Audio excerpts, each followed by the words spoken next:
Welcome back to Outdoors with Larry Ray on ESPN 790 AM. Brought to you proudly by the Tennessee Wildlife and Resources Agency. Good Saturday morning, everyone. Once again, it is Outdoors with Larry Ray, the fastest 90 minutes in outdoor sporting extravaganza. All things that you'd want to know about the outdoors, you can find it here with Outdoors with Larry Ray. Coming to you from the spacious 92.9 or 790 ESPN 7 studios out here on off of Memphis, Tennessee. For you folks in Brownsville, Tennessee, we're on 95.3 in Brownsville, and Jackson, Tennessee, 101.5 on the FM dial. So, without further ado, the one and only, the legendary oracle of the outdoors, Larry Ray.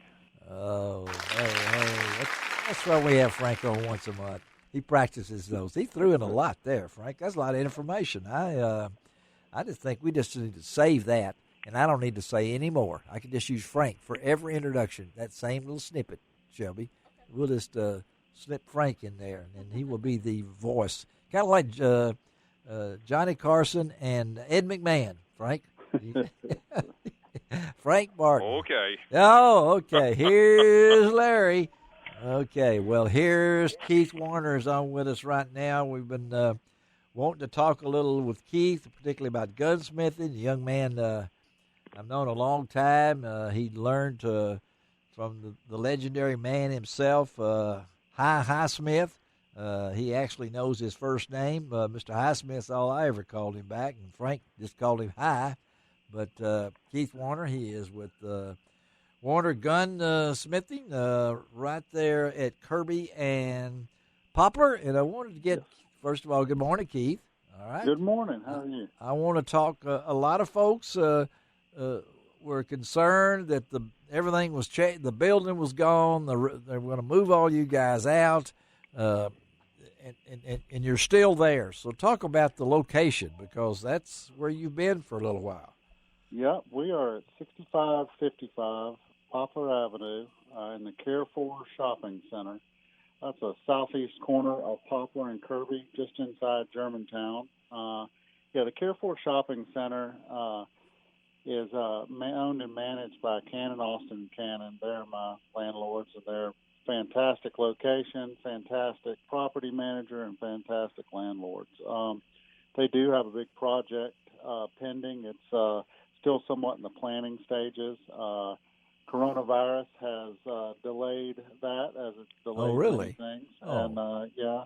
And so there's really nothing moving forward now. It's still kind of just officially in the planning stages, and so I haven't been affected as of yet, and no plans immediately to be affected by that. But I certainly I've been assured that whatever happens, if my location is affected by the first stage, whatever that is, I'll be moved to another area in the property. So that's taken care of, and very pleased. And still here and just ticking along. Yeah, and he's in Suite 101 back in the corner there. A great location. And Keith, I know as a gunsmith, talk a little bit about your background, how you got into what you're doing before we talk about taking care of firearms in July. But talk about how you became a gunsmith and a little bit about that in your background. Sure. Well, I started out growing up as an avid hunter and competitive shooter with my father, Harry Warner. Yes. And shot a lot of trap and met guys like the MV Highsmith you mentioned and Ed Mason. Decided when I left high school, went to college, and then decided to go to gunsmithing school. And when I got through gunsmithing school, Ed Mason offered me a job, and I worked for Ed in his shop inside of Dowdle Sporting Goods for 5 years, taking Highsmith to and from work every day because he didn't drive. He didn't drive, yeah. I got to work with both of them 5 days a week for 5 years, and then decided to go out on my own and opened a shop in Bronson's Sporting Goods, and then moved from there after another 10 years there, opened my own retail store. So now I've got the retail and gunsmithing. So we sell a tremendous amount of firearms. You do, yes. Of all kinds, everything from flintlocks to machine guns. And and work on everything from flintlocks to machine guns. And we sell suppressors and antique and modern firearms, and just about anything of quality that has to do with firearms, we handle it. And your location is a great. How long have you been in that location now? We've been here, I believe we are at 8 years now. Wow, that's Yeah. so gunsmithing. I mean, that's you went to school. I mean, to be a gunsmith. You worked under Ed Mason, and you worked under M.V. Highsmith. Yeah. Why would you want to be a gunsmith? Talk about it, because I truly believe, and I hope you believe, that you guys are artists. I mean, well, I appreciate that. We do. There's quite a bit of artistic ability that goes into it, and there's certain aspects of it that really show that. But then a lot of mechanical aptitude that goes into it, and and a lot of times too, it's something we enjoy and something you have to have a knack for. And luckily, I seem to have had both, and I've been blessed with that and enjoyed it. And it can be difficult and be a job just like anything else sometimes, but there are very few of us around. They're not. And so we just, we always make a vow of trying to do the best work we can and do a good job for people. And I think we've been successful in doing that. We're not the fastest profession in the world, but at the same time, the best explanation I could figure out is a guy at one time said, "What kind of car do you own?" And the customer said, "A Mercedes." He said, "Well, imagine if there's one Mercedes mechanic in all of Tennessee. How long would you have to wait? How much work would you That's have?" right. I mean, that was a good excuse as any. I really liked what he had to say. And again, we're talking to Keith Warner, gunsmith Keith Warner, and I know, Keith, like you said, there's not many. I mean, it's hard to get young people that want to go into this thing. And I know you were young when you started. You kept reeling off them years you've been at places. Oh, no. You think you're 90 now, the way you were talking, and everything. It's the miles, not the years. It's the miles, not the year. And Frank, how important is a gunsmith, Frank, to us that love to be outdoors? How important? Yes. If it's broke, it's most important. You want to take the most it. important guy you know, right? That's right. When somebody brings you an ATV that's down, they're bringing it to you because they want it fixed. Now, when somebody brings a shotgun or whatever it might be to Keith, they want it fixed. And it's not going to be a 24-hour delivery service here. I mean, no. I tell you what's remember interesting of that. One, go ahead, I'm sorry. My favorite shotgun had a part broke in the middle of duck season. Uh-oh. That's not good, Frank. And I didn't get to hunt with my favorite shotgun for a while. I had to go to a backup because you're right. You just don't, Well, and that speaks to the personal attachment people have to firearms. They get connected to their guns, and I'm always kind of amazed by it. I see so many, I get a little jaded towards it, but I have some that I'm attached to. But you'd be amazed. There's a lot of hunters out there that have a favorite shotgun and a favorite rifle, and they may have others, but that's the one they want to hunt with, and they want to make sure it's fixed. Yes, they want it fixed quickly, but they want it fixed right, and that seems to be the hardest thing to come by. And that's what we try to do is fix it right and do a good job and do the best work available with the best parts and materials available, and make sure that heirloom or that sentimental piece or just that favorite duck gun is fixed and fixed right. Well, I know that when I spent my 4 years with Dattle, or with 3 or 4, it might have been 3, but it felt like 4. But after I got out of the commercial appeal, I realized Wayne Dattle had given me a chance to really learn a lot, and I did learn a lot. But, I had a really good relationship with Mr. Highsmith. And he didn't say a whole lot of words, Nope.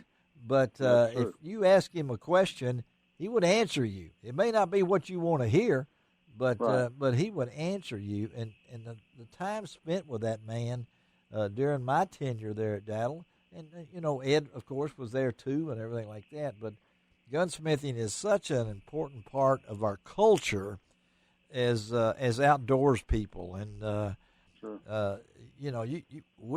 you're like the doctor, man. When you go in there, you want to get fixed right. Well, when they come, they come to you. They want it done right. So exactly, and it's all interesting. We get quite a bit of history involved with the firearms. There's just a tremendous amount of history involved with the firearms, but even modern firearms. Yes. People they get very attached. I mean, it doesn't have to be an expensive gun. Like I said, I always marvel at the attachment some people get. I mean, they want, and they'll only want. I've had people come in. They're only going to talk to me, and they only want me to touch it. It's very personal. It's very personal experience. Yeah, and I can tell that from Frank when he was talking about it. Talk about now. It's July. Frank was talking about it won't be long. We'll have dove season in 6 months. Yeah. I mean, 6 weeks. It may feel like 6 months, but now's the time. You're already past time probably if you need to get something fixed right now. But what's the major when somebody will bring a shotgun in for what's the most thing that happens to them that you have to correct? Sure. I think that they're kind of almost cliched, but a little bit of a running joke, an inside joke in the shop is, somebody will find the heat will break and they get out and they'll go shoot a round of skeet or sporting clays or get out and just shoot some clay targets for fun in the field at the hunt club, and the gun doesn't work. And they'll come in and say, at the end of last year, this gun was doing this, and I went out and shot it yesterday, and it's still doing it. Okay. And it's kind of, we always kind of laugh. I know what they mean, but, if you take that for face value, it's kind of like, it didn't get better sitting in the closet. So I tell people all the time, let's take care of it. And our turnaround time right now is great. You still got time for us to get you ready for dove season. Okay, y'all. Hear that? Plays. Yeah. All right. So we've got some we're really turning stuff out quickly, and now's the time to get it in, though. If you've got a gun that needs some attention, even something as simple as a good cleaning and checking out, I recommend that on an annual or biannual basis at least, and bring it in. Let's check it out. If there's people overlook too, especially a dove season coming up. They're shooting their shotgun. They overlook shotgun fit. I do a tremendous amount of gun fitting. Okay. And so, does that gun fit? Do you need a new recoil pad? Is it too long, too short, or is it shooting where you're looking? And we can determine that for you. That's pretty remarkable. Keith, we want to talk to you again, buddy, down the road. Get you on here several times. So tell them your store hours. This is Saturday. You open today? Yes, sir. We're open Monday through. No, sir. I'm sorry. We're not open today. Not on Saturdays. We're open Monday through Friday. Okay. 10 to 5. All right. Monday through Friday, 10 to 5. And I would remind people, too, that we also sell a tremendous amount of firearms, new firearms, and handguns. There you go. All kinds of things it's a like great that. place to visit. Just walk around in there. You're going to see a lot of history. Neat thing, mounts on the wall, all that good kind of stuff. But and your webpage, go to what? Warner Guns, or what is that? Our best thing is to check out our Facebook page. Facebook is the most active. Facebook and Instagram for Keith Warner Gunsmithing Incorporated. That's it, folks. And again, that location is 6665 Poplar Avenue, Suite 101. Keith, thank you, buddy. Have a great one. Thank you so much. We'll stay in touch. Hope we can come by and see you pretty soon, okay?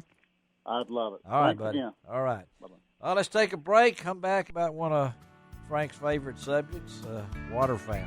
And on Outdoors of Area, what better way to close out a July show, Frank, than talking waterfowl, right?